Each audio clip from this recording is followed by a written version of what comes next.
Magandang araw po sa inyong lahat sa nakikinig po sa video na to. Ang pagbasang po ito ay sa Romans chapter 6 verse 23. Sa NIV version po, "For the wages of sin is death, but the gift of God is eternal life in Christ Jesus our Lord." Sinasabi po ng verse, lahat tayo ay nagkasala.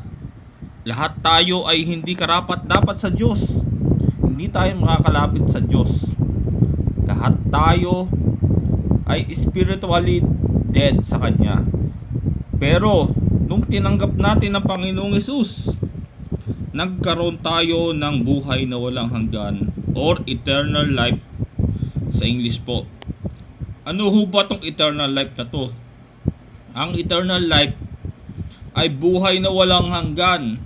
Wala na pong sakit, kasama natin yung Diyos, wala na pong pagluha, wala na pong gutom. Ano pang nararanasan natin sa mundo ay hindi natin mararanasan sa kabilang buhay, sa langit or sa paraiso na tinatawag na eternal life. Paano ba tanggapin ng Panginoong Hesus? Sa isa pong maiksing panalangin, Lord, nagsisisi po ako sa aking mga kasalanan. Sa oras na to, Lord, tinatanggap ko po kayo bilang Panginoon at tagapagligtas ng aking buhay. Lord, sinusuko ko po lahat ng aking kasalanan sa inyo. Maging sa nakaraan, nakalipas, o sa inaharap, Lord. Sinusuko ko po sa inyo. Lord,